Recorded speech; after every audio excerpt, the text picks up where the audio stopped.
Tetapi di sini kita dapat lihat sesuatu. Apa yang mereka mahu munculkan sebenarnya ialah sifat resis. Sifat resis untuk mereka menaikkan Bani Israel itu sendiri. Maksudnya dengan kata lain, mereka cuba mengekang dan menghadkan, buat limitation. Bahawa Bani Israel ni punya keistimewaan tertentu. Yang mereka nak sekat apa, yang mereka nak had apa, yang mereka nak limitation apa, keturunan yang sebelah satu lagi. Iaitu nak menjatuhkan dan merendahkan martabat keturunan Nabi Allah Ismail alaihi salam. Dengan meletakkan dia punya apa dia? Dia punya resis, dia punya kebanggaan, dia punya keunggulan hanya melalui jalur dan salasilah ini sahaja.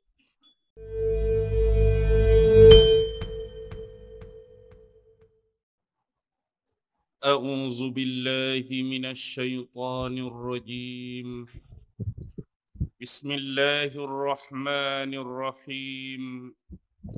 Assalamualaikum warahmatullahi wabarakatuh. Baik. Tajuk yang diberi, tajuk yang ditaklifkan kepada saya pada malam ini ialah berkaitan dengan sejarah Bani Israel dan seterusnya keterkaitan dengan bangsa Yahudi. Pertama sekali apa yang harus kita fahami ialah untuk memahami sejarah Bani Israel, sememangnya mereka mempunyai rekod sejarah yang amat panjang. Dan sebelum kita berbicara mengenai mereka, iaitu Bani Israel, kita harus menelusuri satu timeline, iaitu sejarah masa. Bila kita sebut tentang kitab suci yang difirmankan oleh Allah Subhanahu wa taala kepada Nabi dan Rasul yang terakhir, junjungan besar Nabi Muhammad sallallahu alaihi wasallam, iaitu Al-Quran. Saya dan tuan-tuan, puan-puan yang berada di hadapan saya adalah umat Islam yang beriman, yang beriktikad dan mempercayai semua kalam dan firman Allah yang terkandung dan termaktub di dalam Al-Quran. Perlu diberi perhatian apabila kita nak menceritakan tentang sejarah. Al-Quran bukannya kitab sejarah. Al-Quran bukannya buku sejarah. Tetapi ada kisah-kisah dan ayat-ayat di dalam Al-Quran menceritakan tentang persoalan sejarah.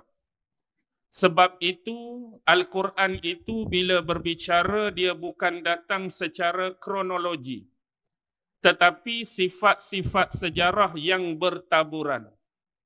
Jadi inilah kepentingan para ulama untuk membahas, untuk mencari, untuk mengkaji, untuk menganalisis ayat-ayat yang berkaitan dengan sejarah, supaya dapat diberi pemahaman yang lebih mudah dan ringkas kepada pembaca-pembaca Al-Quran. Sebagai contoh, kalau kita bermanhajkan ataupun metodologi ilmu sejarah, kalau kita bahas dari sudut timeline, perjalanan masa satu-satu sejarah, kita mulai sejarah sesuatu tamadun, sesuatu peradaban dunia, ataupun kerajaan, negara-negara tertentu, kita mulakan pada tempoh ataupun tarikh yang paling awal. Kemudian timeline dia bergerak dari satu tarikh ke satu tarikh. Kita kata tarikh-tarikh tertentu sebelum Masihi. Kemudian dibahas tarikh-tarikh tertentu selepas Masihi. Ini adalah bentuk kronologi. Walau bagaimanapun dalam Al-Quran, timeline kita, framework dia ialah zaman para Nabi dan Rasul. Bermula daripada sejarah manusia paling awal yang diciptakan dan dijadikan oleh Allah, iaitu Nabi Adam alaihi salam. dan timeline yang Al-Quran bagi berpandukan kepada diutusnya para nabi dan rasul dengan pengistilahan zaman Adam, zaman Idris, zaman Nuh, zaman nabi-nabi seterusnya. Al-Quran bukan datang mencatat ataupun merekod dalam bentuk tarikh tertentu. Ada nombor, ada bilangan, ada tempoh. Bukannya mementingkan nama-nama individu, bukannya mementingkan nama-nama tempat dan sebagaimana metodologi sebenar dalam ilmu dan kajian sejarah. Ini yang kita harus faham. Bila nak berbicara mengenai Bani Israel dari sudut pandang Al-Quran, sudut pandang wahyu, kita harus melihat kepada timeline ataupun framework ini. Jadi bermula daripada Nabi Allah Adam alaihi salam. Nabi Adam disebutkan sebanyak 25 kali dalam Al-Quran. Itu nama Nabi Adam disebut dalam Al-Quran. Selepas itu datangnya Nabi Allah Idris, Nabi yang kedua, dengan disebut sebanyak 2 kali namanya di dalam Al-Quran. Dan seterusnya datang Nabi Allah Nuh alaihi salam yang disebutkan namanya sebanyak 43 kali dalam Al-Quran. Setelah itu datangnya Nabi Allah Hud alaihi salam yang disebutkan namanya sebanyak 7 kali dalam Al-Quran. Selepas Nabi Hud datangnya Nabi Allah Saleh alaihi salam yang namanya disebut 10 kali dalam Al-Quran. Dan selepas itu datanglah Nabi Allah Ibrahim alaihi salam. Dan di sinilah kita akan mencari punca, kita akan mencari sources. Bagaimana sejarah Bani Israel ini boleh keluar. Dan Allah menyebutkan nama Nabi Allah Ibrahim sebanyak 69 kali dalam Al-Quran. Kenapa kita mesti bermula daripada Nabi Allah Ibrahim alaihi salam? Sebab Bani Israel dia ada keterkaitan dengan Yahudi. Dan satu lagi yang kita sering terlupa, mereka juga ada keterkaitan dengan satu istilah yang disebut Ibrani. Ataupun selalu disebut dengan istilah Ibri. Ibraniyun, Ibriniyun. Baik. Sebelum itu, kita kena kenal 2 nabi yang paling utama. Pertama ialah Nabi Adam, yang kedua ialah Nabi Allah Ibrahim alaihi salam. Inilah yang disebut kepada bapa kepada sekalian manusia. Pertama dinisbahkan istilah ini kepada Nabi Adam kerana dia manusia pertama yang dijadikan dan diciptakan oleh Allah Subhanahu wa taala. Manakala Nabi Allah Ibrahim diberi gelaran yang sama kerana daripada keturunan Nabi Allah Ibrahim inilah akan terpancar, akan keluar 2 bangsa yang besar dan merebak ke serata dunia. Yang pertama ialah bangsa Yahudi dan yang kedua ialah bangsa Arab. Yahudi datang melalui Nabi Allah mana? Ishak, dan yang kedua datang daripada Nabi Allah Ismail alaihi salam. Baik. Untuk memecahkan kunci dan belenggu ni, kita kena bermula dengan Nabi Allah Ibrahim. Dan sebelum itu, apa terkaitan Ibrahim dengan Ibrani? Selalunya bila tuan-tuan berbicara dengan 3 clue penting ni, bila sebut Bani Israel, dia lebih penisbahan kepada bangsa. Bila sebut Yahudi, dia lebih penisbahan kepada agama. Dan bila sebut Ibrani, selalunya lebih penisbahan kepada apa? Ibrani. Lebih penisbahan kepada bahasa. Sebab bahasa kitab Taurat yang diturunkan kepada Nabi Musa itu adalah bahasa Ibrani. Dan di sini yang paling awal perlu kita bahas. Apa dia itu Ibrani ataupun Ibri, Ibraniyun ataupun Ibriniyun. Pertama ialah kesemua perkataan kalimah dan lafaz-lafaz ini dia berpangkal dan bermuara pada individu yang satu, individu yang sama, iaitu Nabi Allah Ibrahim alaihi salam. Baik, ada beberapa dapatan daripada catatan-catatan sejarah serta kajian-kajian yang dibuat oleh para pengkaji sejarah untuk menisbahkan hal ini. Yang pertama ialah 3 kalimah ataupun bukan kalimah, 3 huruf yang menjadi paksi kepada kalimah ni iaitu Ain, Ba dan Ra untuk memunculkan kalimah Ibrani. Apa dia? Abr. Baik. Nombor 1 ialah ada riwayat yang menyebutkan bahawa Abr ini terhasil ialah kerana bentuk perjalanan Nabi Allah Ibrahim alaihi salam, iaitu Nabi Allah Ibrahim dalam sejarah berhijrah, dengan kata lain berpindah dari satu tempat ke satu tempat yang lain dalam keadaan berkehidupan secara nomad. Tuan-tuan faham tak? Belajar sejarah dulu bagaimana kehidupan secara nomad. Jadi dia berhijrah dari satu tempat ke satu tempat. Bermula daripada tempat kelahirannya di Faddam Aram, bumi Babylon dulu. Selepas berlaku kes Namrus yang pada ketika itu telah membakar dan menghukum Nabi Allah Ibrahim alaihi salam.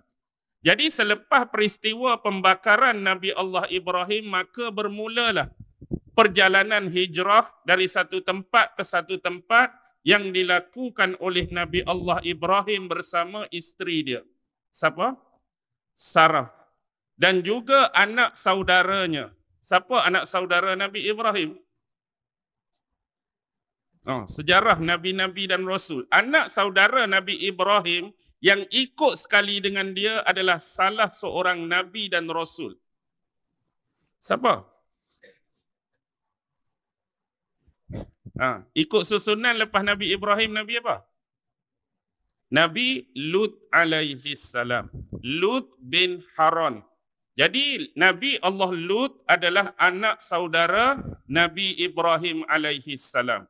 Nabi Lut disebutkan oleh Allah dalam Quran sebanyak 27 kali. Beza dengan Nabi Ibrahim 69 kali. Baik, inilah antara yang dicatatkan berlaku perjalanan. Dan sebab perjalanan inilah disebut dengan kalimah Abr. 1. Yang kedua ialah Abr ini dinisbahkan dengan dikatakan bahawa Nabi Allah Ibrahim alaihi salam adalah manusia pertama yang telah merentasi sungai Tigris. Maksudnya merentasi sungai menggunakan kenderaan, iaitu kapal pada waktu itu. Sebab tu dalam bahasa Arab, kalau sampan-sampan yang kecil ni kita sebut sebagai safinah. Safinah. Tapi kalau kapal yang bersaiz agak besar disebut dengan abbarah. Ataupun hari ini abbarah boleh disebut sebagai feri ataupun krus. Macam dulu Malaysia ada apa tahun 80-an? Krus Muhibah, siapa ingat? Hak pi ke Sabah Sarawak tu, dulu-dululah. Lah ni tak tahu dah krus Muhibah pi mana. Itu abbarah. Ada lagi kosakata 3 tadi, Ain, Ba dan Ra. Jadi riwayat kedua menyebut kerana Nabi Allah Ibrahim manusia pertama yang merentasi sungai Tigris. Itu yang kedua. Manakala yang ketiga, Abr ini ialah mengambil nama sempena daripada nenek moyang Nabi Allah Ibrahim yang belah atas. Ada seorang tok dia, nenek moyang dia yang bernama Abr. Ain, Alif, Ba, Ra. Kalau kita tengok silsilah keturunan Nabi Allah Ibrahim alaihi salam ni, Ibrahim bin apa? Dalam Quran disebutkan nama bapa dia. Seorang penyembah berhala dan tukang pembuat patung berhala. Siapa nama bapa dia? Azar. Ibrahim bin Azar. Dan ada riwayat yang menyebut Ibrahim bin Tarikh ataupun disebut Tirah. Azar ataupun Tarikh ataupun Tirah ini bin Nahur. Bin Nahur. Kemudian bin apa? Bin Nahur bin Ra'u. Bin Falikh bin Abir. Bin Falikh bin Abir. Moyang dia tu. Lepas bin Abir, bin Shalikh, bin Arfakhshad, bin Sam, bin Nuh alaihi salam.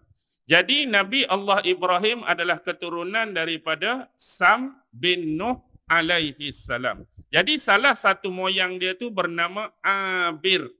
Abir. Okey. Baik, untuk mengemaskan hujah dan dapatan ini, jadi kita kena letak Al-Quran di tepi dulu. Maksudnya bukan tak mau guna Quran. Jadi kita guna apa yang disebutkan oleh Taurat. Pertama kita harus faham Taurat ataupun tanah ni disebut Taurat 5 atau juga Taurat Musa atau juga Pentateuch. Kenapa Taurat 5, Taurat Musa, Pentateuch ni? Sebab dia ada 5 buah buku. Pertama ialah the Book of Genesis. Yang kedua, the Book of Exodus. Yang ketiga, the Book of Leviticus. Yang keempat, the Book of Numbers. Dan yang kelima, the Book of Deuteronomy. Jadi biasanya kita menyebut the Book of Genesis tu ialah kitab Kejadian. Kitab Kejadian. Dalam kitab Kejadian, fasa ke-14, ayat ke-13. Siapa yang biasa dan mahir merujuk kitab Taurat, boleh buka apa ayat yang saya maksudkan dan fasal yang saya maksudkan. Jadi dalam kitab Perjanjian Lama, the Book of Genesis, kitab Kejadian, fasa ke-14, ayat ke-13, menyebutkan Abram orang Ibrani. Abram orang Ibrani. Merujuk kepada siapa Abram tu? Nabi Allah Ibrahim alaihi salam.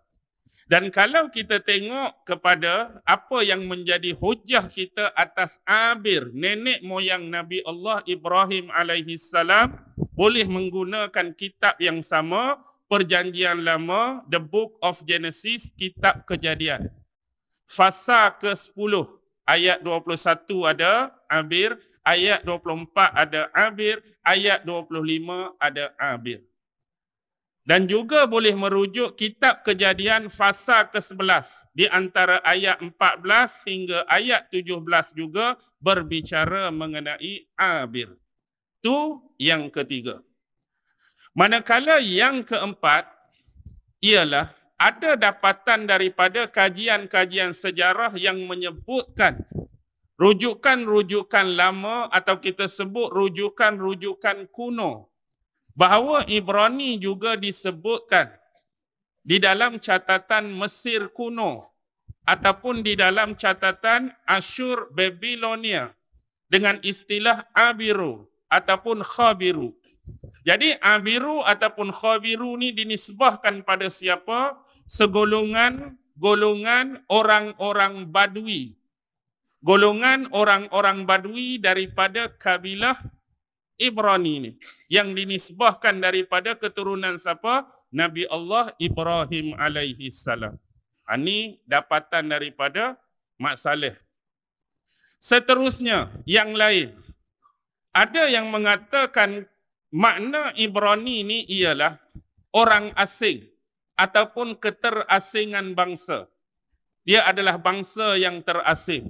Ini terkait dengan sejarah bangsa Bani Israel itu sendiri. Ini boleh rujuk juga Perjanjian Lama. Dalam kitab yang sama, The Book of Genesis, kitab Kejadian. Buka fasal 39. Ada ayat 14, ada ayat 18. Boleh juga buka kitab Kejadian fasal 14 ayat 21. Boleh juga buka buku yang kedua. The Book of Exodus, Keluaran tu. Fasal pertama ayat 1 hingga 19.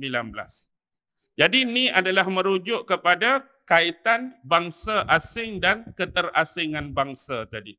Tu lebih kurang riwayat-riwayat, dapatan-dapatan kajian sejarah, penisbahan kalimah Ibrani. Tu yang pertama. Lagu mana? Pening ke? Ni baru satu istilah ni. Okey, jadi kita nak faham. Jadi nisbahnya lagu mana? Jadi Ibrani ni selalu dinisbahkan dengan apa? Dinisbahkan dengan bahasa. Baik.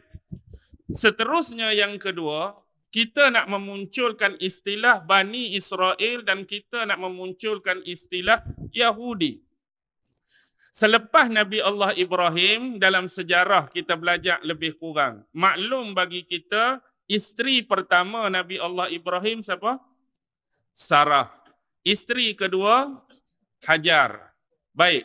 Melalui Sarah, Nabi Allah Ibrahim dikurniakan seorang anak. Nama dia Ishak, seorang Nabi dan Rasul. Manakala menerusi Hajar juga dikurniakan seorang anak yang diangkat Allah menjadi Nabi dan Rasul, iaitu Ismail. Dalam sejarah, siapa yang lahir dulu ni? Ismail ke Ishak? Ismail yang lahir dulu. Kemudian barulah Ishak. Ishak tu pun lahir dalam keadaan yang agak luar biasa, kerana pada waktu tu usia Nabi Allah Ibrahim dah lanjut, dah berusia tua. Manakala Sarah pula terkenal sebagai seorang wanita yang mandul. Jadi tetap diberikan kurniaan anak oleh Allah Subhanahu wa taala. Baik. Sekarang ni kita dah ada dua jalur. Yang satu masa dua-dua ni akan mengeluarkan bangsa yang besar. Satu Bani Israel, yang kedua Bani Ismail. Baik, daripada Nabi Allah Ishak berkahwin dengan seorang perempuan yang bernama Rifqah binti Batuil. Rifqah binti Batuil. Rifqah, bahasa Arab. Kalau Inggeris, Rifqah ni apa? Bahasa Inggeris, Rifqah ni apa? Sebabkan dalam Bible kita akan jumpa pengistilahan nama yang ditukar ke Inggeris. Kalau Adam, dia jadi apa? Tulisan sama, sebutan lenggok tu Adam. Idris?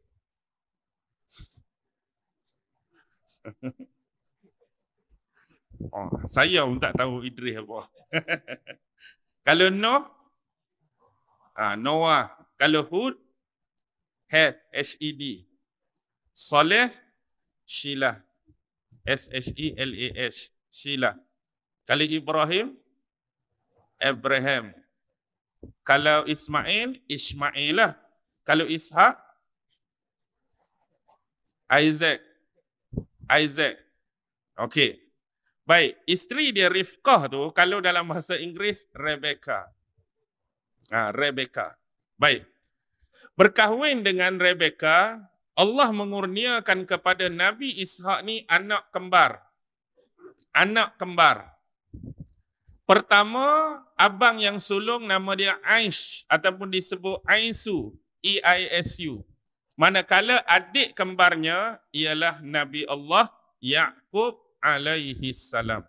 Jadi kena tahu dan faham dalam sejarah Nabi Allah Yaqub tu lahirnya kembar bersama abangnya yang bernama Aish. Sebelum terlupa saya nak sebut, kalau tadi Nabi Lut disebut 27 kali, Nabi Ishak disebut berapa kali? Nabi Ismail 12 kali, Nabi Ishak 17 kali. Ismail 12 kali, Ishak 17 kali disebutkan dalam Al-Quran. Baik, selepas itu ada Nabi apa? Nabi Yaqub tadi. Inilah kita akan memecahkan kata kunci sebab Nabi Yaqub inilah yang digelar sebagai Israel. Nabi Yaqub pula disebut dalam Al-Quran sebanyak 18 kali. Satu kali lebih berbanding dengan bapa dia. Siapa dia? Ishak 17 kali. Baik. Daripada Nabi Allah Yaqub inilah. Kemudian Nabi Yaqub berkahwin.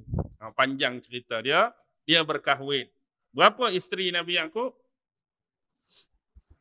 Isteri Nabi Yaqub ada berapa? Oi. Angkat sikit lagi bang. 4. Betul lah tu. 4. Ni ikut sejarah Taurat, isteri yang pertama Lia. Isteri yang kedua siapa? Rahil. Liyah dengan Rahil punya hubungan yang dekat. Liyah tu kakak, Rahil tu adik perempuannya. Jadi dalam syariat terdahulu tak jadi masalah, tak jadi problem seorang kakak dikumpulkan sekali dengan seorang adik. Kalau zaman kita jangan buat hal. Boleh nak kahwin dengan adik, tu pun kena lalui 2 benda. Pertama, selepas kakak diceraikan, atau yang kedua, selepas kakak meninggal. Nak kahwin, kahwinlah. Tapi untuk kumpul sekaligus dan serentak, sudah terbatal syariat tersebut. Jadi selepas dia nak berpindah balik ke Palestin, sebab isteri Nabi Allah Yaqub alaihi salam ni dia kembali kepada bumi nenek moyang dia di Faddam Aram. Bumi Faddam Aram, bumi siapa? Bumi Nabi Allah Ibrahim alaihi salam. Jadi sebelum berangkat dia dibekalkan dengan 2 orang pembantu. Yang pertama bernama Zalfah, yang kedua ialah Balha. Yang akhirnya kedua-dua pembantu ni pun dinikahi oleh Nabi Allah Yaqub alaihi salam. Jadi semua ada berapa? Ada 4. Ada 4. Baik. Daripada 4 isteri inilah yang akan melahirkan anak-anak Nabi Allah Yaqub alaihi salam. Isteri yang pertama melahirkan 6 orang anak. Raubin, Syamun atau disebut Simeon, yang ketiga Levi, yang keempat Yahuza, yang kelima Izakar atau disebut Yasakhir, dan yang keenam Zabulun. Ingat tak? 6 berapa? Raubin, Syamun, Levi, Yahuza, Izakar ataupun Yasakhir, Zabulun. Tu isteri yang pertama Lia. Manakala isteri yang kedua Rahil, ini adalah ibu Nabi Allah Yusuf alaihi salam dan adik dia yang bernama Bunyamin. Jadi yang ni antara yang meninggal awal kerana isteri Nabi Allah Yaqub yang nama Rahil, mak Nabi Yusuf ni meninggal selepas melahirkan adik dia Bunyamin.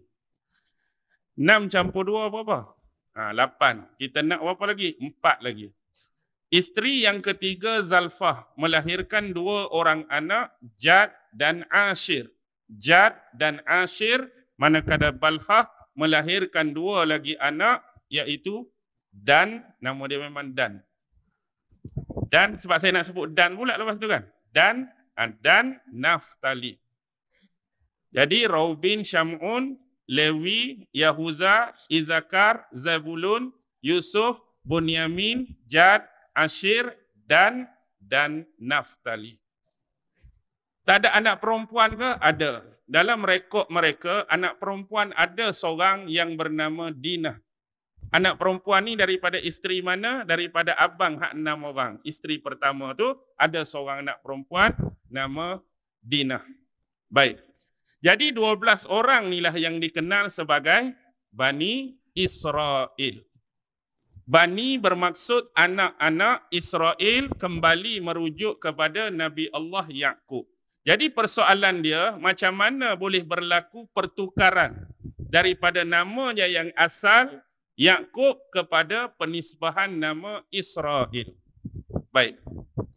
Kalau kita mengikuti sejarah sebagai contoh, penggunaan nama Israel ni boleh berlaku di antara kurun ke-18 hingga ke-19 sebelum Masihi. Ini bermula zaman Nabi Allah Yaqub tu sendiri. Kalau rujuk kitab Taurat, tuan-tuan akan boleh tengok di dalam Perjanjian Lama, The Book of Genesis, kitab Kejadian, pasal 32. Ini penting. Pasal 32 bermula ayat 24 sampai ayat 32.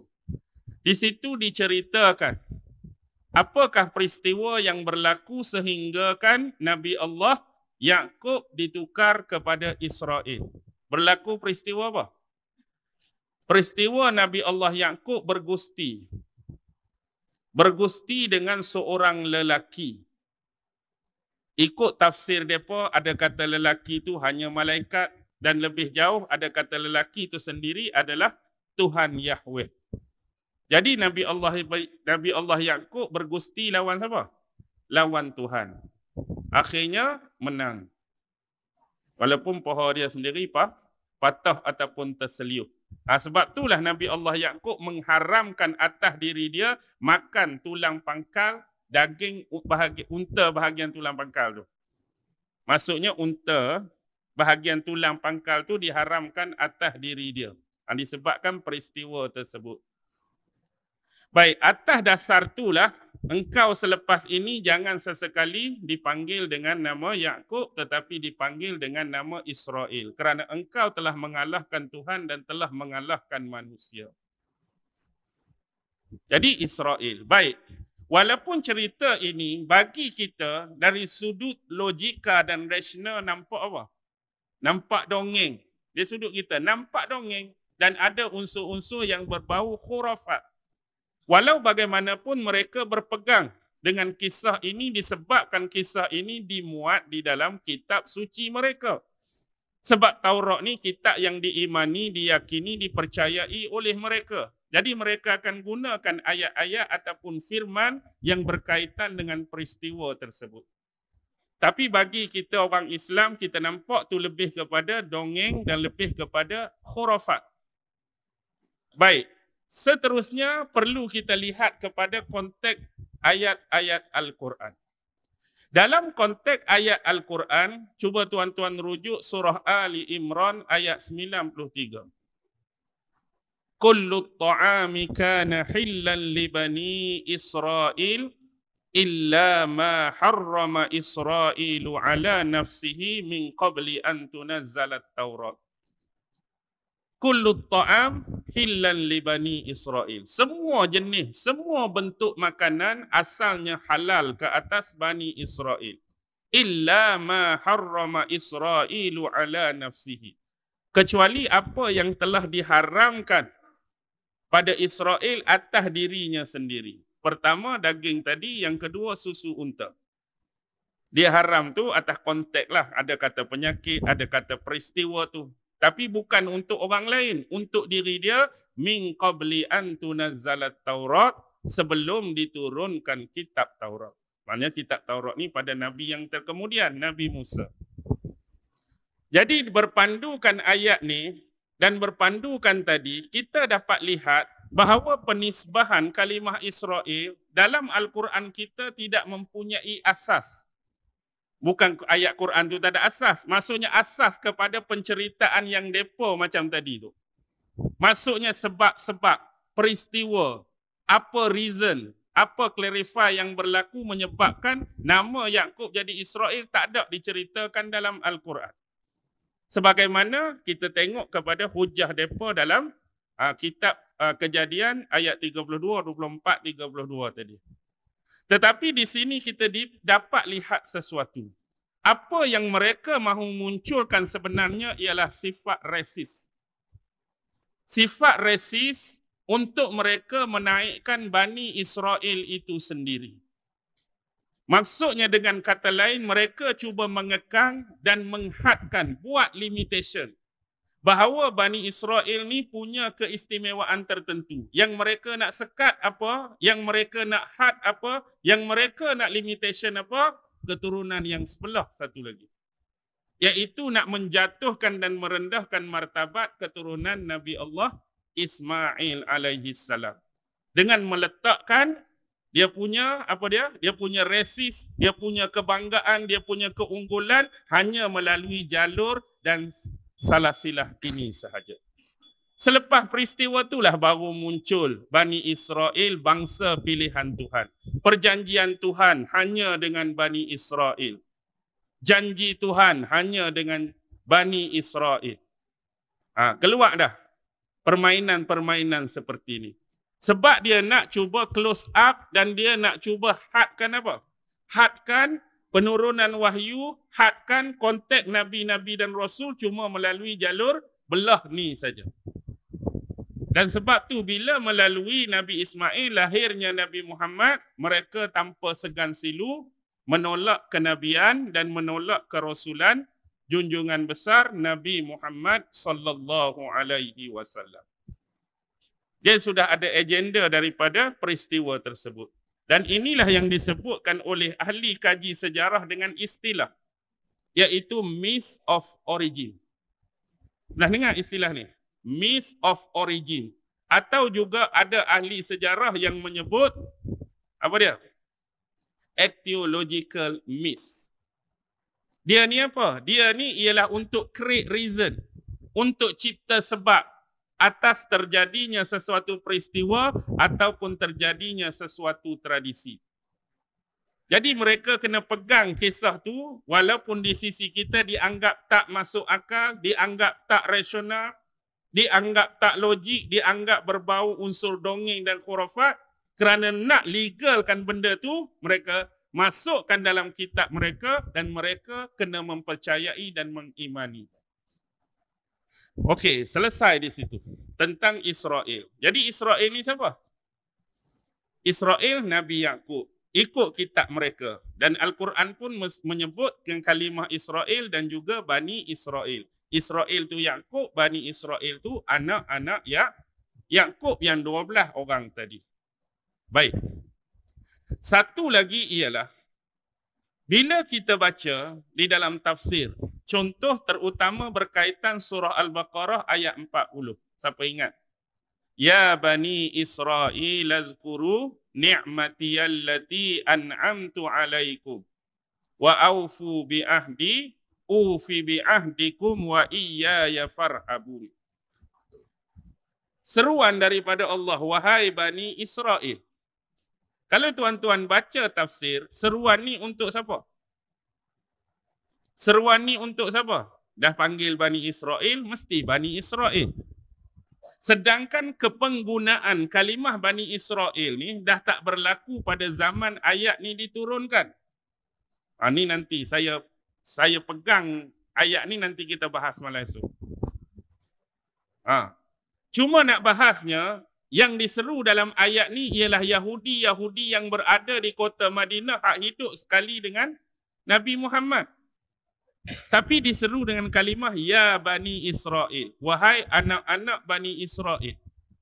Kenapa saya sebut demikian? Sebab di dalam history ataupun sejarah, kepenggunaan ni dah tak berlaku.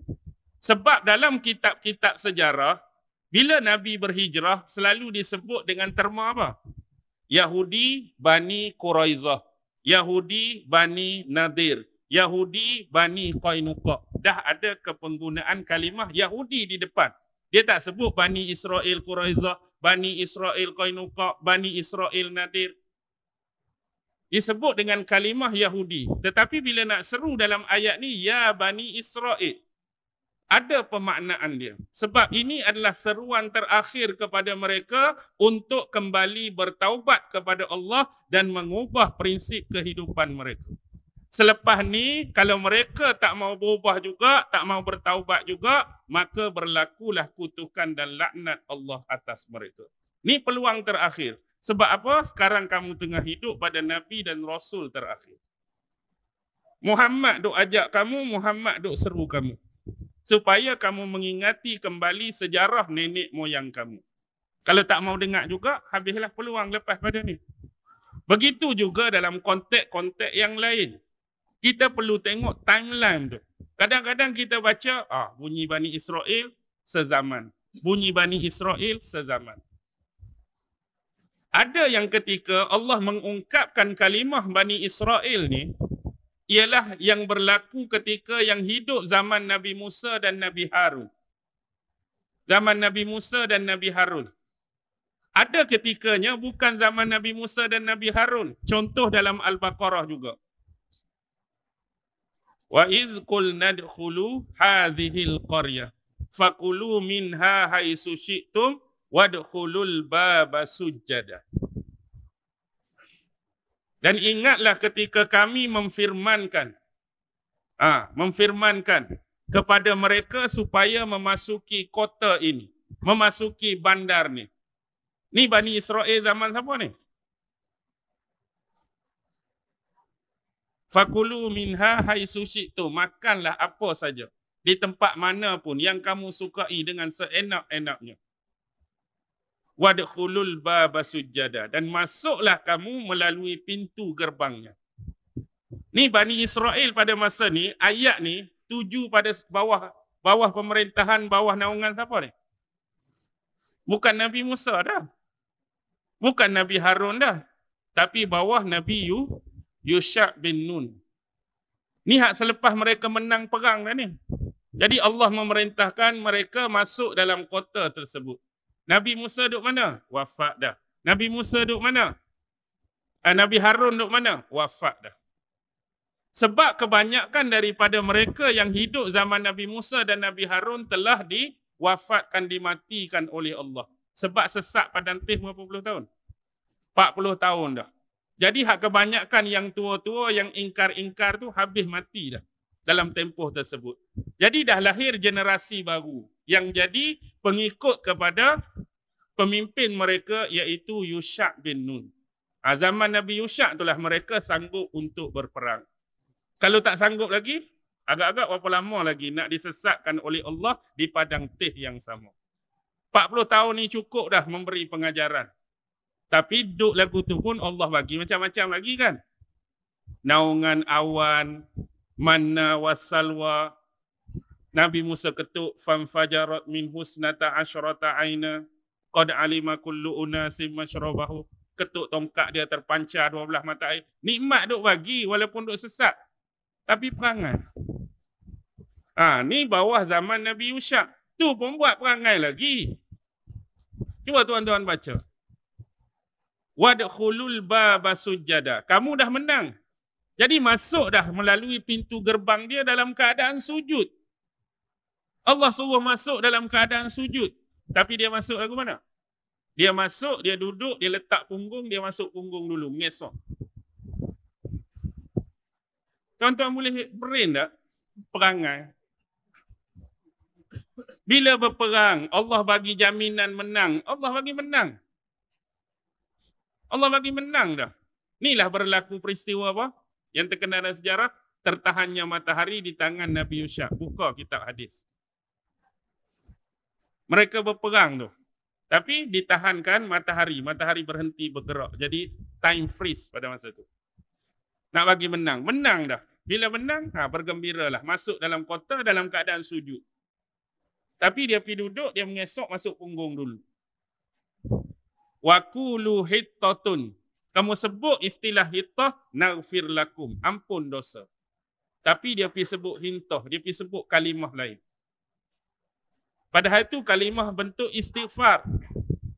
Supaya Allah mengampunkan kamu. Dah, dari sudut ilmu psikologi, tuan-tuan boleh fikir dan brain tak? Kamu baru lepas daripada hukuman. Dah Allah bagi macam-macam, bila Allah suruh masuk dalam keadaan sujud, tak payah pun. Sambil berjalan, dalam sujud tu bukan sujud macam semayang sebenarnya. Sujud dalam bentuk tunduk, macam rukuk tu. Siapa yang berkenderaan duduk atas kuda, tundukkan kepala sehingga janggut dia mencecah leher kuda. Sama macam Rasulullah masuk ketika pembukaan kota Mekah. Tapi nak buat juga hak Allah marah, hak Allah murka. Macam saja-saja nak buat benda tu nak. Nak kata apa? Hak sebelum ni perangai macam-macam dah. Kalau tengok hak zaman Nabi Musa, tuan-tuan boleh brain tak? Baru tinggal naik Bukit Tursina, dia pergi sembah patung anak lembu. Hak Samiri buat tu, syirik dah. Satu hak peristiwa lain, mereka nak tengok hak 70 orang nakik tu, hak Nabi Musa bawa naik bukit, turun nak tengok bagaimana wahyu difirmankan kepada Nabi Musa. Bentuk wahyu diturunkan. Boleh tengok dah bagaimana bentuk wahyu diturunkan. Tak puas hati sebab tak dengar suara. Boleh tengok keadaan wahyu turunkan. Tak puas hati, kami nak dengar juga suara. Allah bagi dengar suara. Bila bagi dengar suara, tengok dia minta apa? Narallaha jahratan. Kami nak tengok wajah Allah, muka Allah jelas-jelas depan mata. Baru dengar suara nak tengok muka. Last sekali, fa akhazatkumus sa'iqah, mari kilat peti sabun menyambung, KO habis. Hak Nabi Musa nak minta tengok tu apa jadi kat Nabi Musa? Pengsan.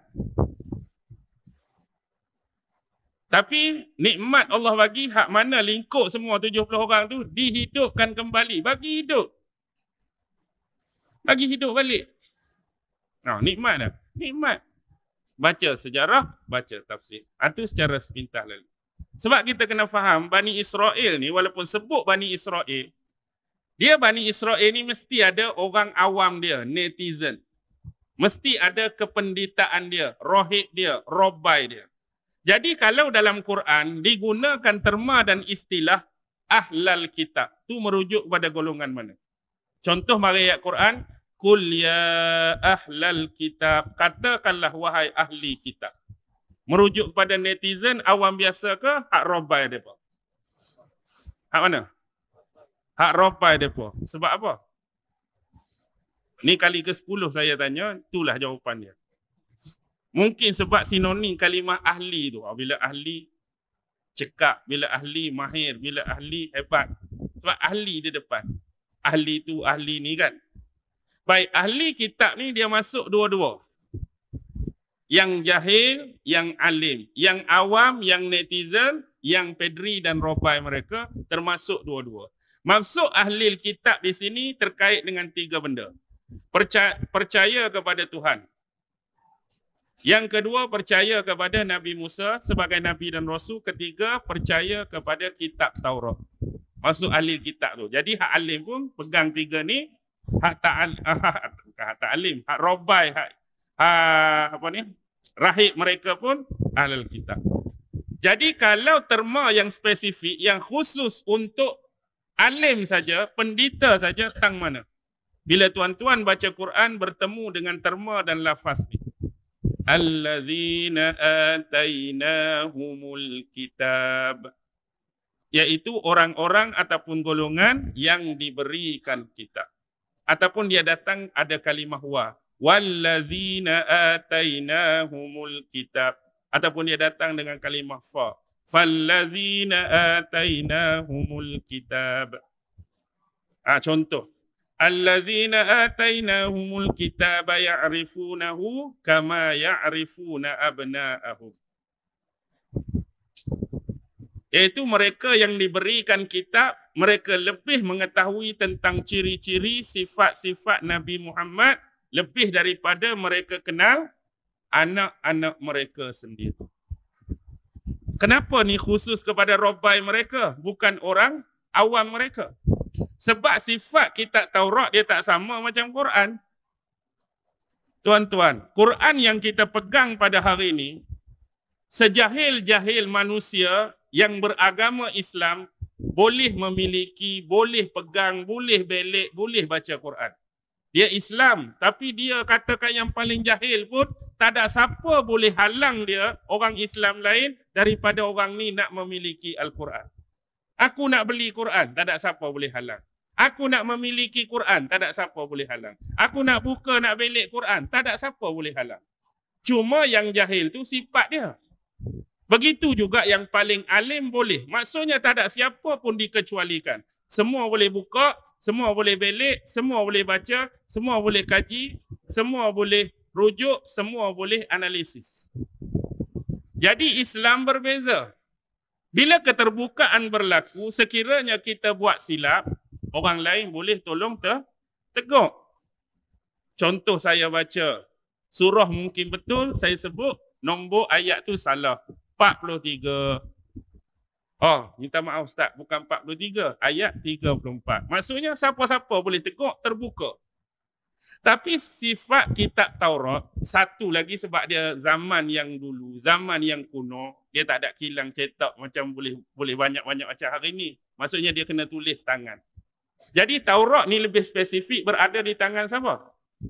Di tangan para robai sahaja. Para ulama-ulama mereka. Sebab tu orang awam dan netizen mereka senang dimanipulasi. Bila mereka menukar antara sifat robai-robai mereka kan, yang halal dia pergi buat haram, yang ni tanda so berhenti apa ni? Takut dia punya sound tu, berhentilah Ustaz. Okey. Kemudian mereka mengubah yuharriful kalima'an mawadhi'i. Mengubah kalimah-kalimah daripada tempatnya. menyembunyikan kaitan tentang sifat-sifat dan ciri Nabi Muhammad sallallahu alaihi wasallam. Mereka menjual dengan harga yang murah. Ni sifat-sifat robai mereka. Jadi kalau mereka manipulate, kalau mereka tipu hukum hakam, kalau mereka mengubah ajaran agama, orang awam tak tahu. Dengar saja, nganga saja. Ni hak kira kes zaman-zaman dulu lah. Zaman ni siapa pun ada keterbukaan tu. Baik. Boleh faham tak beza tadi? Ahlul kitab dengan allazina atainahumul kitab. Okey, tu beza orang awam dengan robai ataupun pendeta dia. Baik, kembali kepada hak tadi. Hak awal tadi. Tentang 12 Bani Israel. Jadi dalam Al-Quran, kalau tuan-tuan perasan, surah Al-Ma'idah ayat 12. وَلَقَدْ أَخَذَ اللَّهُ مِيثَاقَ بَنِي إِسْرَائِيلَ وَبَعَثْنَا مِنْهُمُ 12 نَقِيبًا. Sesungguhnya Allah Subhanahu wa taala telah mengambil perjanjian daripada Bani Israel. Wa ba'athna, dan telah mengangkat minhum, daripada mereka, 12 naqiba, 12 orang nakib. Jadi 12 orang nakib ni siapa? Adakah berbeza dengan anak-anak yang 12 Bani Israel tu? Ya, berbeza. Kenapa saya kata berbeza? Tuan-tuan boleh rujuk Al-Ma'idah ayat 12 tu tentang 12 nakib Bani Israel. Buka tafsir Ibnu Katsir tentang ayat ni. Dia ada perbahasan 12 nama yang dikemukakan oleh Muhammad Ibnu Ishaq. Tapi penulis kitab siapa? Imam Ibnu Katsir tu dia sailang. Dia kata aku telah membaca kitab Taurat daripada kitab yang keempat dan aku menemui di dalamnya 12 nama yang berbeza dengan apa yang dikemukakan oleh Ibnu Ishaq. Ibnu Ishaq pun bawa 12 nama. Tapi Imam Ibnu Katsir bila dia rujuk kitab Taurat pada kitab yang keempat, nama yang ada dalam kitab Taurat yang dirujuk tu berbeza dengan apa yang dikemukakan oleh Ibnu Ishaq. Antaranya, nakib yang 12 ni terkemudian. Contohlah saya bagi beberapa nama. Pertama tadi siapa ingat? 12 Bani Israel, nombor satu nama apa? Raubin tadi. Raubin. Kalau Raubin, pemimpin dia, nakib dia ialah As-Sawni. As-Sawni bin Sadun. Ini riwayat Imam Ibnu Katsir. Contoh yang kedua, Syam'un. Kalau Syam'un, nakib dan pemimpin dia, kalau Bani Syam'un ni siapa? Samuel bin Surshaki. Samuel bin Shursaki, contoh. Levi tak ada. Kalau Yahuza, Yahuza, Al-Hashun bin Amiziyah. Al-Hashun bin Amiziyah. Lepas tu siapa dia? Izakar, Syal bin Sa'un. Kalau Zebulun, Al-Yab bin Halub. Kalau Yusuf dia ada dua. Sebab keturunan Yusuf, satu nama Yufraim, satu nama Manasseh.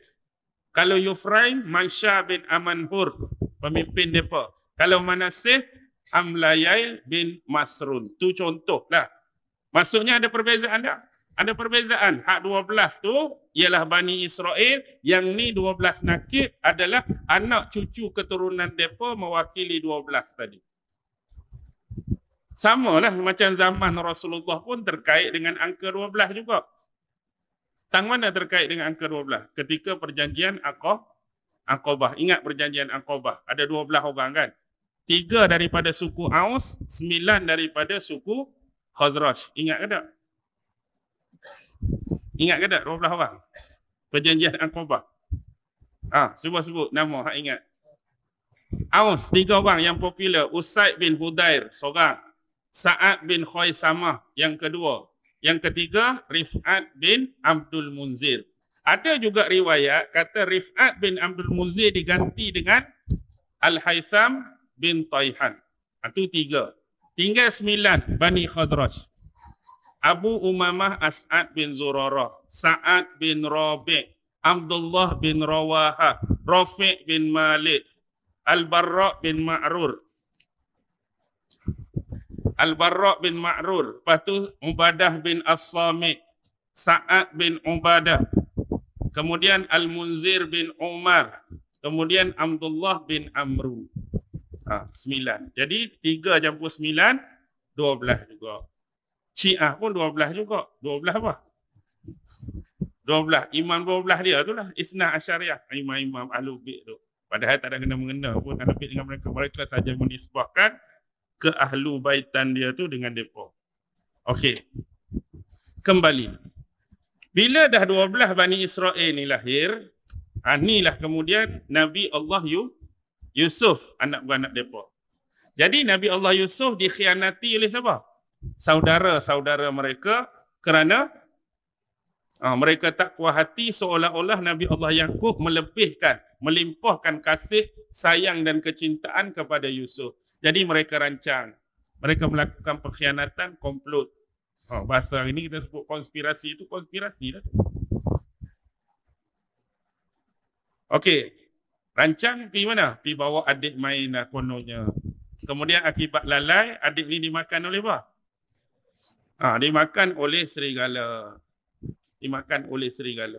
Bawa balik baju Yusuf yang berdarah. Okey. Kemudian adik dia ni sebenarnya dia buh kat mana?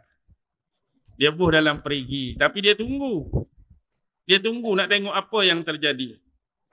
Ada riwayat menyebut batu yang dekat Nabi Yusuf duduk tu disebut batu Rogofa dalam tafsir. Nama batu. Sebab bila dia jatuh tu dia ada batu kat tengah telaga. Jadi Nabi Yusuf duduk situ lah. Jadi bila orang buat turun timba lah. Jadi dia bergayuk pada timba tu lah naik.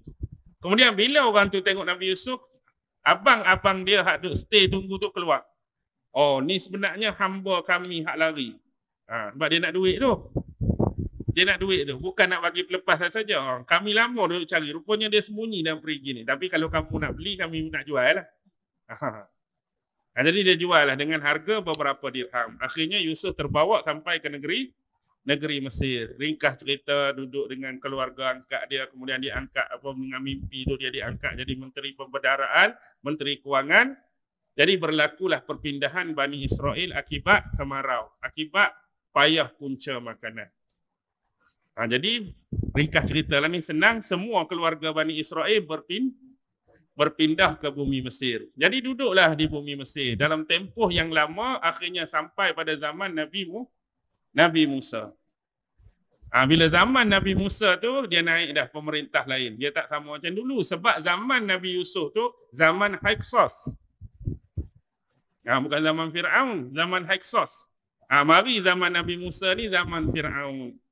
Jadi mereka kata, ni bangsa luar daripada bumi kita. Duduk sini dapat macam-macam lebih-lebih pula. Macam kita hari ni lah. Orang luar mari kaya, duduk senang. Kita tak boleh duduk tempat kita. Jadi akhirnya jadi apa? Jadi kuli, jadi hamba. Yang lebih parah, bila anak-anak lelaki mereka dibunuh, hidup-hidup. Akhirnya Nabi Musa dan Nabi Harun telah membebaskan melalui pertolongan Allah. Dia panjanglah cerita dia tu, nak keluar pun payah. Sebab nak keluar kena cari apa dulu? Malam yang mereka nak keluar, nak lari tu, kena cari apa dulu? Sesat tu. Malam tu sesat. Nak pergi kot tu tak kena, nak pergi kot ni tak kena, nak pergi kot ni tak kena. Barulah ada orang tua di kalangan mereka peringatkan bahawa dulu kita pernah ada perjanjian. Perjanjian dengan siapa? Perjanjian dengan Nabi Yusuf. Zaman Nabi Yusuf dulu, kita dah janji masuk ke bumi Mesir sama-sama. Kalau kita nak keluar pun, keluar sama-sama. Keluar sama-sama. Bila keluar sama-sama tu, apa yang tertinggal? Nabi Yusuf yang tertinggal. Sekarang kita kena cari makam Nabi Yusuf, korek balik, bawa Nabi Yusuf tu sekali dengan kita keluar. Tapi masalahnya, dah zaman berlalu, tak ada siapa tahu pun di mana makam Nabi Yusuf yang sebenar.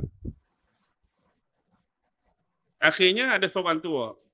Ada seorang tua tahu. Tapi dia tak mau khabar. Demand punya. Dia kata, boleh tak kamu berjanji dengan aku untuk aku khabar? Dia minta apa dengan Nabi Musa? Dia minta kalau aku bagi tahu, aku nak menjadi jiran kamu di syurga kelak. Besar permintaan dia tu. Tapi padan lah dengan dia seorang tahu tu. Tuan-tuan tahu tak yang jadi Nabi Muhammad nak cerita kisah ni sebab apa? Yang jadi nak keluar kisah pasal cari makam Nabi Yusuf ni. Sebab yang betulnya Nabi Muhammad pergi kepada golongan Arab Badui. Jadi bila golongan Arab Badui ni Nabi tanya mereka, mintalah apa yang kamu nak minta. Mintalah apa yang kamu nak minta. Jadi orang Arab Badui, standard pemikiran dia agak-agak dia nak minta apa bila Nabi kata minta apa nak. Dia nak minta unta yang gemuk. Unta gemuk yang susu penuh lah. Maksudnya dia kena perah susu sekali dengan skirting. Kalau kereta tu mungkin ke RS sekali lah. Lepas tu baru Nabi tanya, pasal apa kamu tak minta pada aku sama seperti wanita tua Bani Israel minta dengan Nabi Musa dulu. Daripada Nabi sebut macam tu, jadi sahabat tanyalah, apa cerita dia yang wanita Bani Israel minta? Baru keluar cerita ni. Maksudnya berbaloi tak permintaan dia? Berbaloi lah nak jadi jiran Nabi Musa dan syurga. Kamu aku tanya nak minta apa? Nak minta unta sekali dengan skirtingnya. Itu asal cerita dia. Nak keluar cerita ni. Baik. Berjaya dah. Sekarang ni belakang Fir'aun dan tentera dia kejar. Depan tu siapa? Depan tu laut. Laut. Akhirnya perintah daripada Allah, Nabi Musa pun pukul laut terbelah. Sekarang menyeberanglah.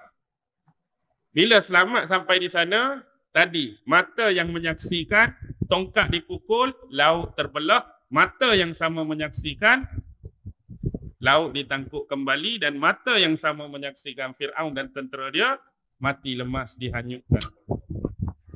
Inilah kemenangan, inilah nikmat. Bila sampai sebelah sana, jadilah macam-macam tu kita dah sebut. Sembah patung nak lembu lah. Sampai satu kawasan yang mereka lalu tu, ada riwayat menyebut ada orang sembah berhala. Dia boleh minta pada Nabi Musa buat satu berhala nak sembah juga.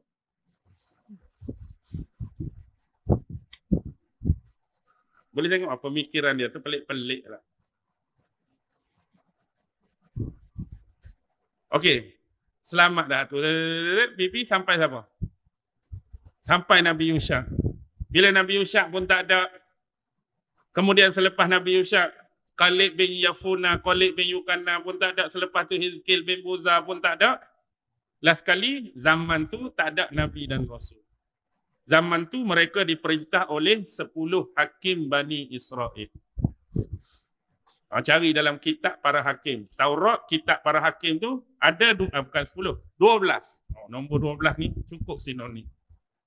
Siapa 12 para hakim Bani Israel? Pernah dengar tak para hakim ni? Tak pernah dengar. Nombor 1 nama dia Otniel. 2 Ehud. 3 Samgar. 4 satu-satunya hakim wanita, Deborah. Dengan pembantu dia, panglima perang dia nama Barak. Yang kelima Gideon. Diganti hujung-hujung dengan Abimelech. Kemudian yang ke-6 Tola. Yang ke-7 Yair. Yang 8 Yefta. 9 Ebzon. 10 Ebzon Elam. Kemudian Abdon Simpson. Simpson tu pun tak tahulah Simpson lain ke. Simpson merujuk kepada Nabi Samson. Nabi Syamun. Nabi Syamun yang kuat tu lah, yang gagah tu. Wallahualam lah, Simpson Syamun tu merujuk kepada tu ke nama lain. Nabi Samson tu hak lain. Habis zaman tu, di hujung-hujung tu, dia biasa keturunan para Nabi mereka ni lahir daripada keturunan mana? Levi. Keturunan Levi itu melahirkan para Nabi. Nabi Musa, Levi, Nabi Harun, Levi. Kalau raja-raja, keturunan Yahuza. Macam Nabi Daud, Yahuza, Nabi Sulaiman, Yahuza. Okey, biarlah di situ. Di hujung pemerintahan Hakim 12 tu, di situlah lahirnya Nabi Samuel.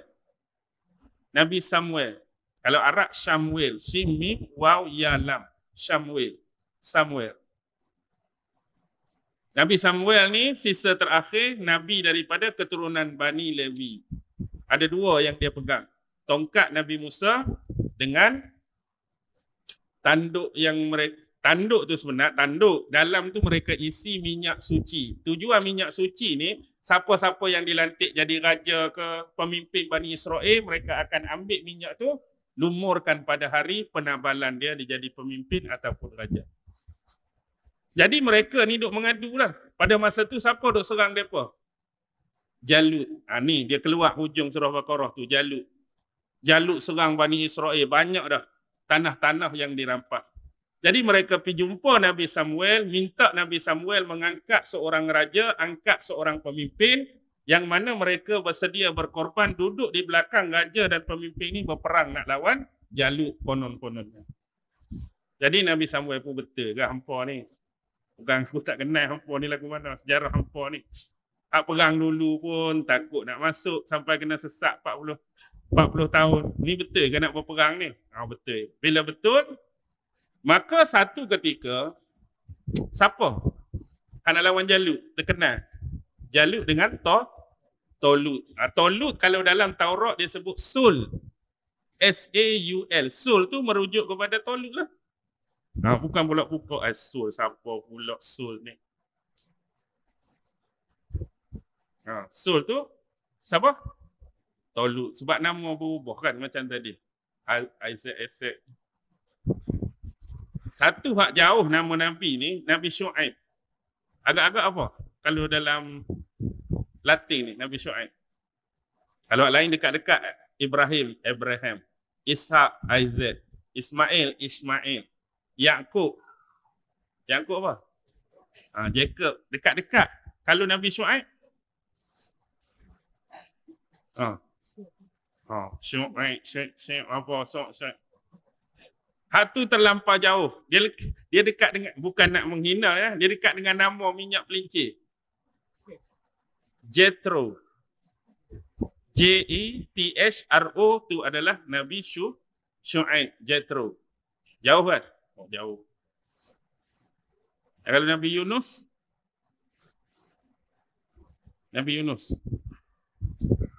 Jonas. Jonas. Zakaria. Yahya. John. Isa. Yesus. Muhammad dan sebagainya. Okey. Ada Nabi-Nabi apa lagi? Kalau Nabi Ilyas?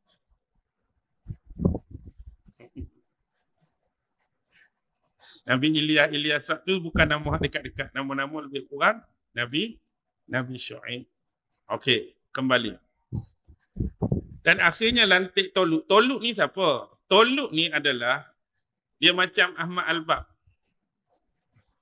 Apa dia pekerjaan Ahmad Al-Bab?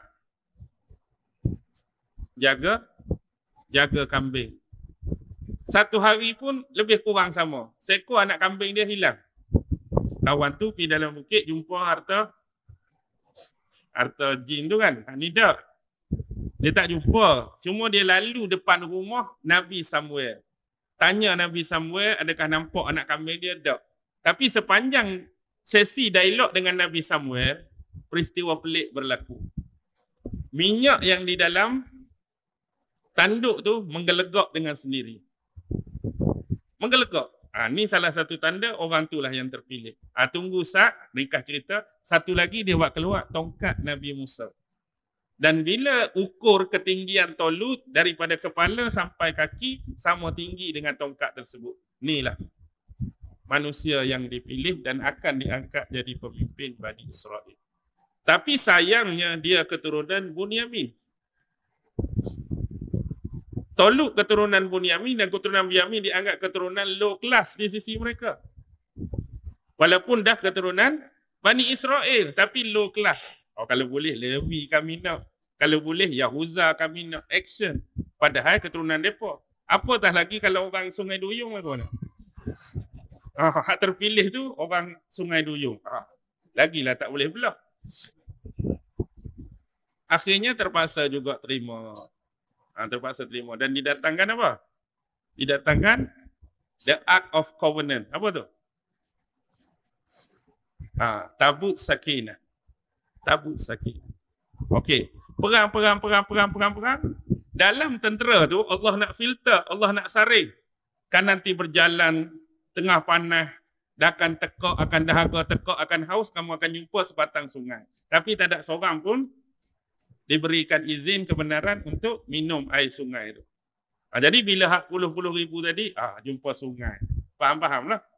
Ada hak seteguk, ada hak 2-3 teguk, ada hak siap isi dalam khirbah. Hak lebih jauh,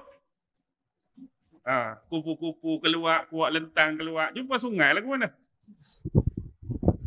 Akhirnya terpilih saja. Terpilih tu. Termasuk yang terpilih tu ada seorang tentera dia yang baru berusia 19 tahun. Siapa dia tu?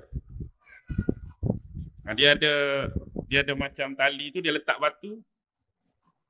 Dialah yang lempak kena kepala siapa? Kepala Jalut sampai Jalut meninggal. Siapa tu?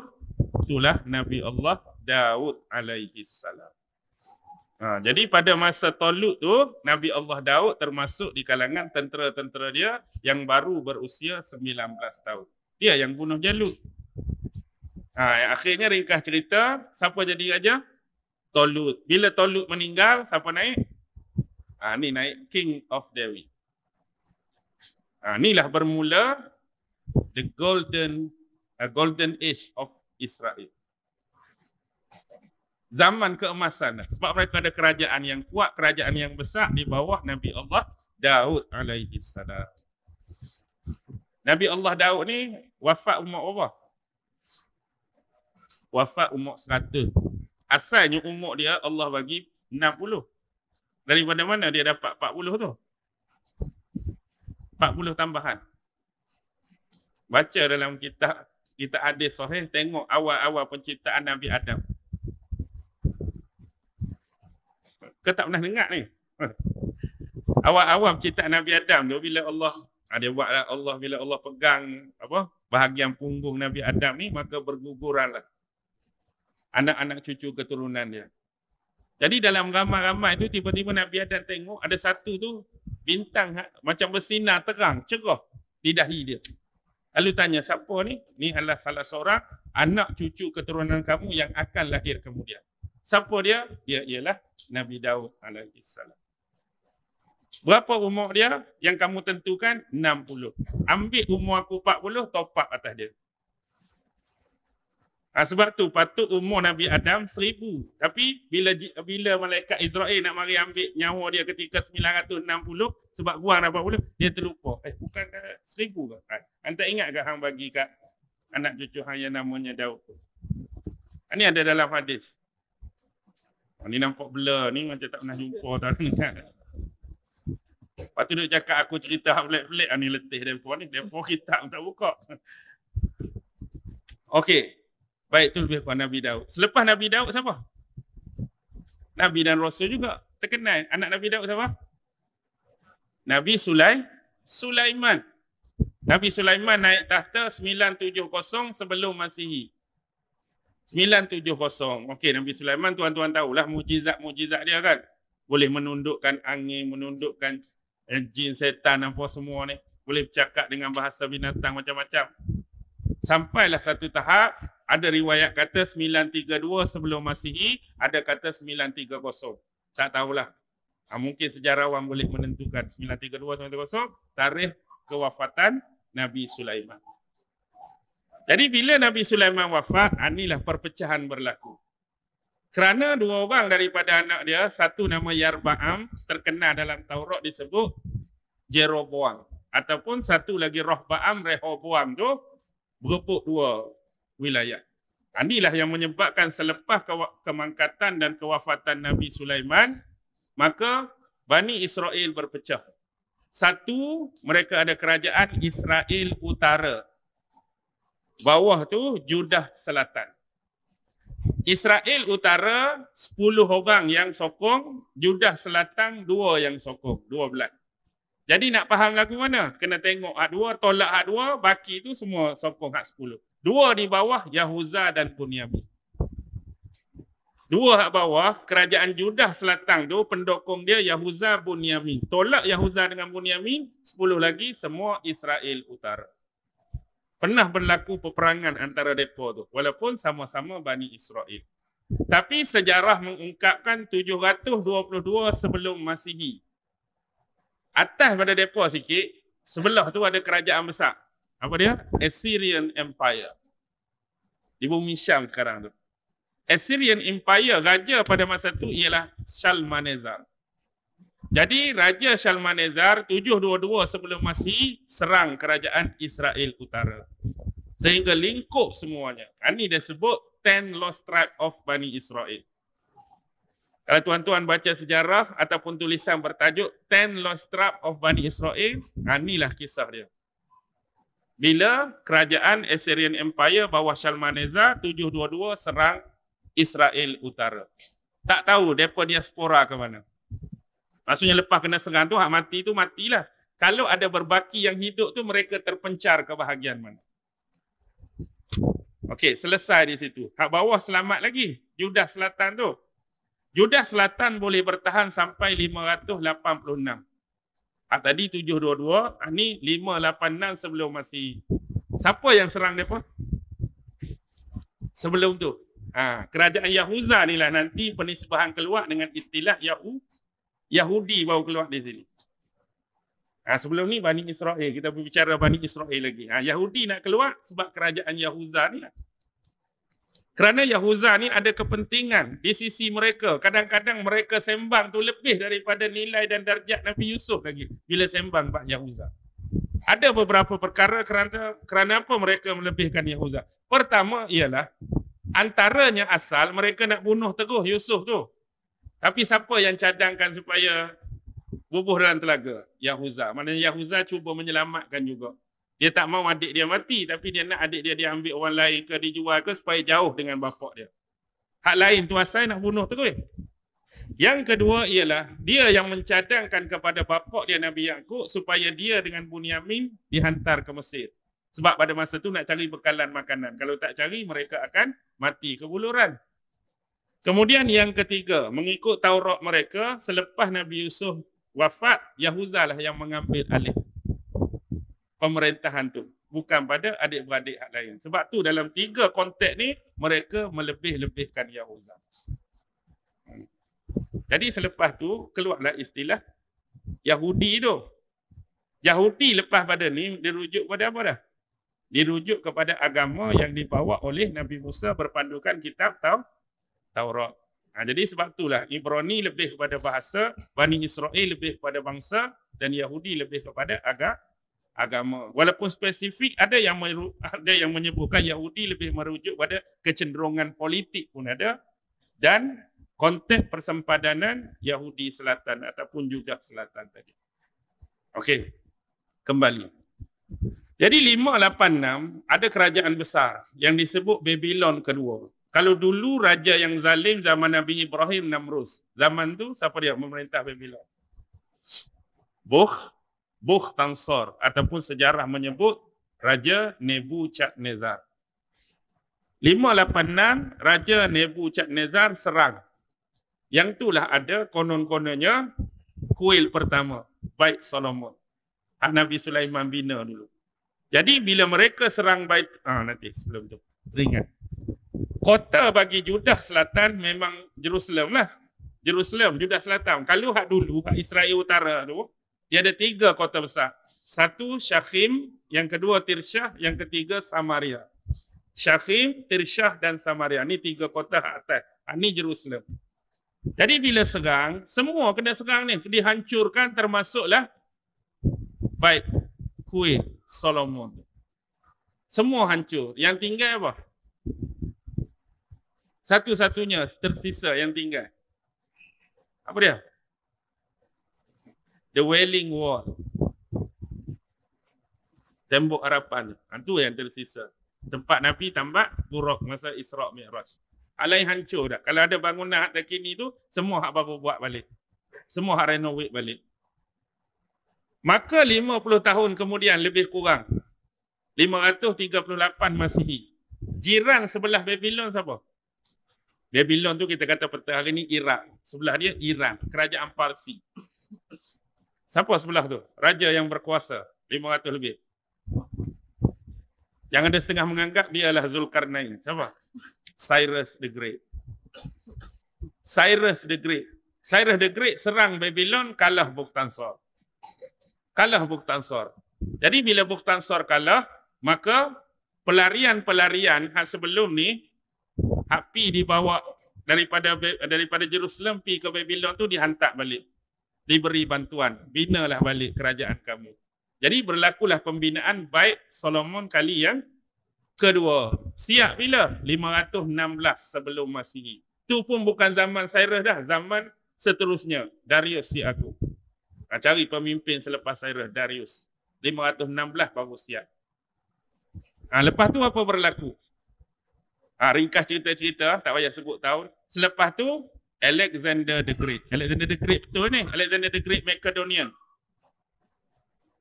Dia daripada mana? Makedonia.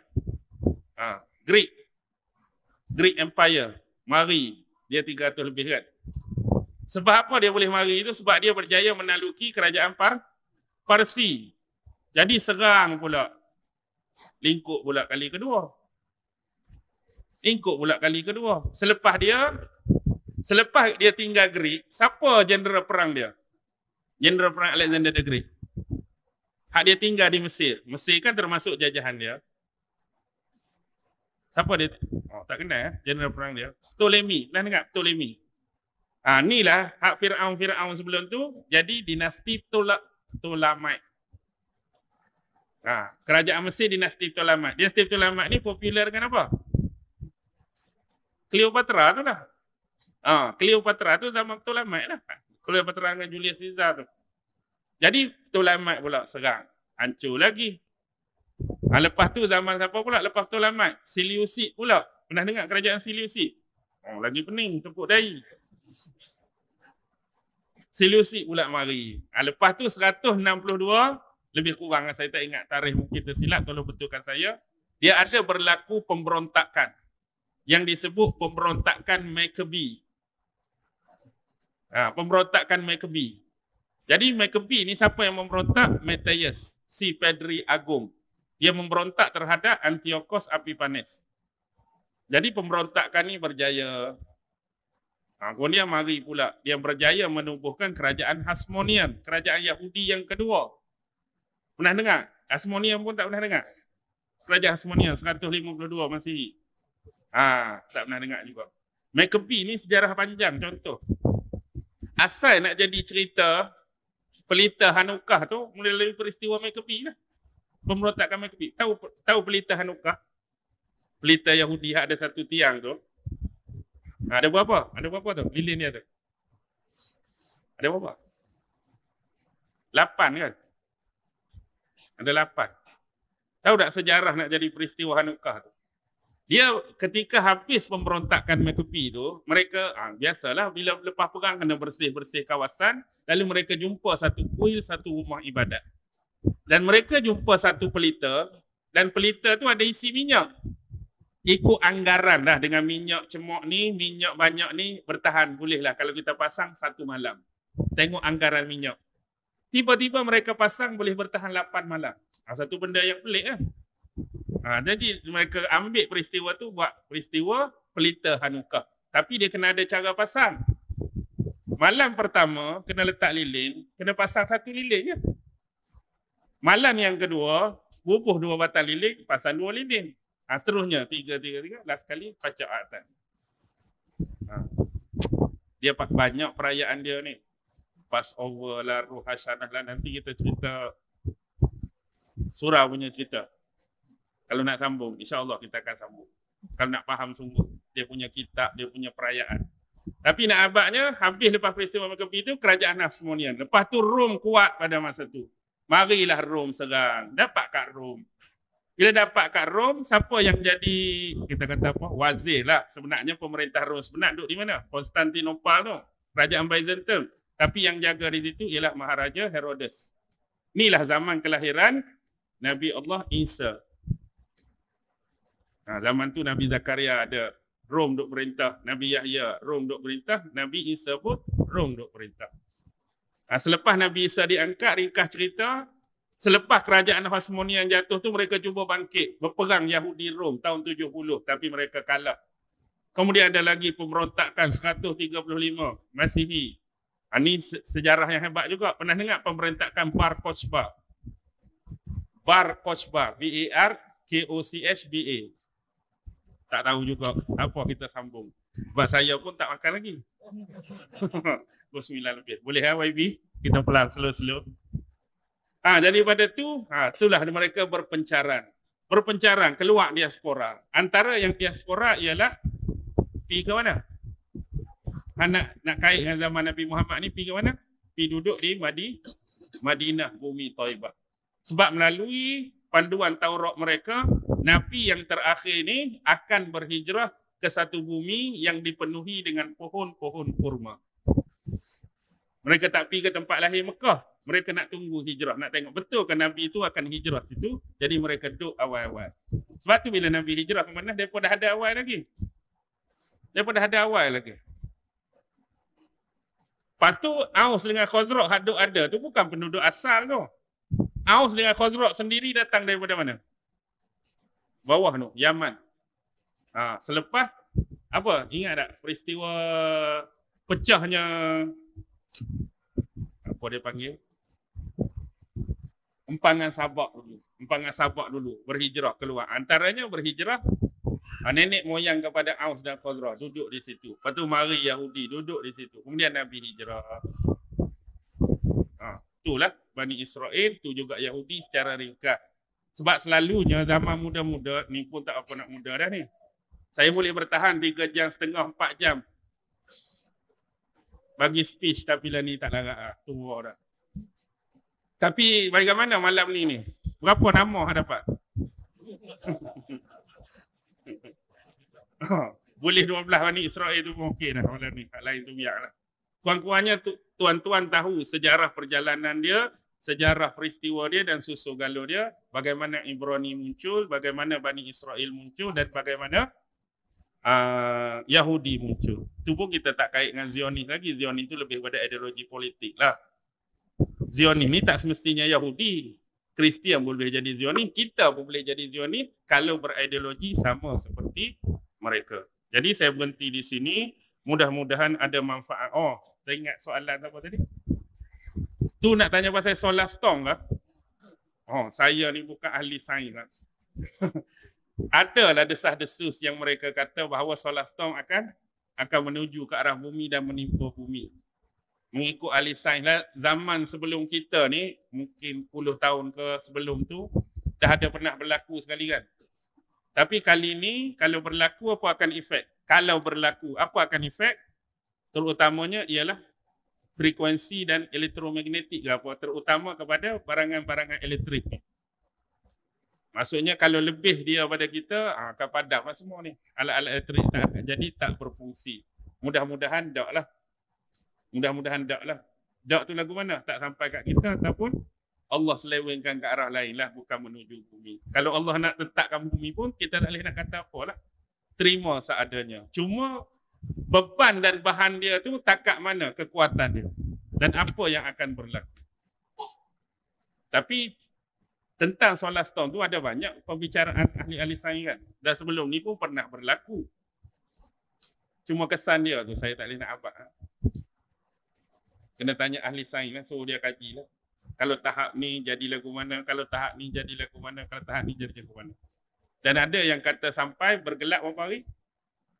17 hari ke? Bergelap 17 hari. Tuan-tuan boleh ke bergelap 17 hari? Tak ada internet 10 minit pun kalut dah kan? Tak ada internet 10 minit kalut ni nak bergelap 17 hari. Tak ada aircon panas. Peti sejuk tak ada. Tak boleh minum sejuk pun leceh macam-macam. Ujian semua.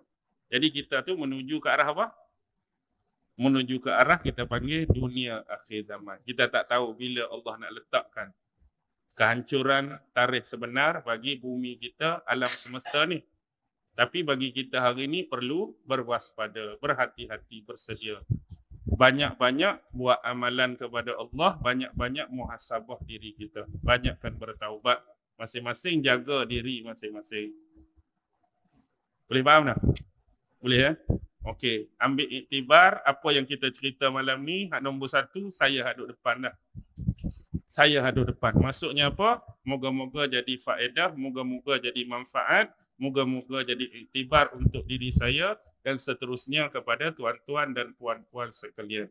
Jadi saya akhiri ucapan pada malam ni. Wabillahi taufiq wal hidayah. Wassalamualaikum warahmatullahi wabarakatuh. Ini saya terlewat kan ni? Buat hebahan pelancaran kutipan dana sempena projek pembinaan Cafe Al-Wahab. Kos pembinaan lebih kurang RM178,000. Petugas dah ada edar tak? Kau tak ada lagi? Ada dah? Petugas akan mengedarkan karung bagi memudahkan jemaah menderma. Sekian, terima kasih. Sekian dimaklumkan. A'udzubillahi minasyaitonirrajim. Bismillahirrahmanirrahim. Alhamdulillahi Rabbil Alamin. Wabihi nasta'in ala umuri dunya wad din. Wassalatu wassalamu ala ashrafil anbiya'i wal mursalin. Wa ala alihi wa sahbihi wa sallim.